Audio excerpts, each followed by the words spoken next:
নমস্কার, বৈতাল কিচেনে আপনাদের স্বাগত জানাই। আজ আমি করছি শীতের মাছের ঝাল। তাহলে দেখে নিন আমি কি দিচ্ছি। এই মাছের ঝালে দিচ্ছি আমি রুই মাছ 4 পিস নিয়েছি। আমি নুন হলুদ দিয়ে এগুলোকে ম্যারিনেট করে রেখেছি। আর নিয়েছি পেঁয়াজ কলি, 250 গ্রাম পেঁয়াজ কলি আর 2টো মিডিয়াম সাইজের আলু। আমি এই লম্বা লম্বা করে কেটে নিয়েছি আলুগুলো, আর পেঁয়াজ কলিগুলোকে এমনি গোল গোল করে কেটে নিয়েছি।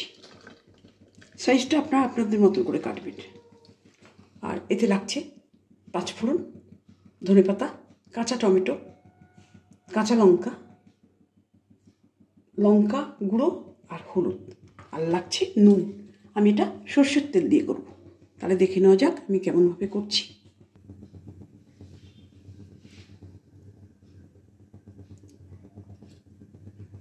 আমি কড়া গরম করে এতে সর্ষের তেল দিয়ে দিয়েছি। তাতে দিচ্ছি একটু সামান্য নুন। তেলটা গরম হয়ে গেছে, আমি একে একে মাছগুলো ছেড়ে দিচ্ছি। মাছ 4টে মাছই আমি ছেড়ে দিয়েছি। একটু লাল লাল হয়ে গেলে আমি মাছগুলো উঠে দেবো। মাছগুলো আমার ভাজা হয়ে গেছে, আমি ছেড়ে দিচ্ছি।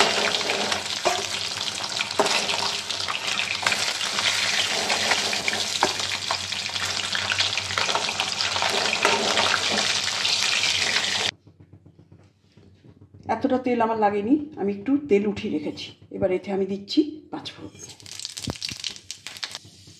এতে 1 চামচি নুন দিচ্ছি। এতে এবার আলুগুলো দিয়ে দিচ্ছি, লম্বা করে কাটা আলুগুলো দিয়ে দিচ্ছি।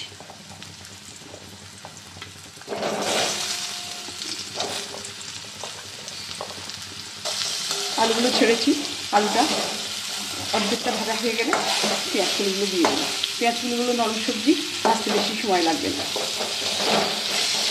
আলুগুলো অর্ধেক ভাজা হয়ে গেছে, এবার আমি পেঁয়াজ কলিগুলো দিয়ে দিচ্ছি।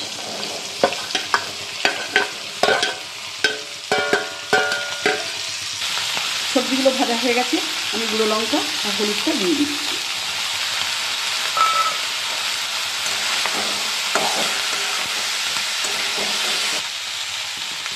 আমি এবার দিচ্ছি এতে একটা বড় কাঁচা টমেটো, আর দিচ্ছি 2 গুছি ধনেপাতা। এই রান্নাটা সিম্পল, ঘরোয়া, অথচ ভীষণভাবে মুখরোচক। এই শীতের দিনে এই রান্নাগুলো খেতে অত্যন্ত সুস্বাদু। এবার একটু আমি আমার মতন করে নুন দিচ্ছি। আপনারা আপনাদের টেস্ট অনুযায়ী নুনটা দেবেন। আর একটু কষানো হয়ে গেলে আমি জলটা প্রয়োজন মতন দিয়ে দেবো। দুটো কাঁচা লঙ্কা দিলাম। ঝালটা, সবজিটা কষানো হয়ে গেছে, এবার আমি প্রয়োজন মতন জলটা দিয়ে দিচ্ছি। ঝালটা আপনাদের স্বাদ মতন দেবেন।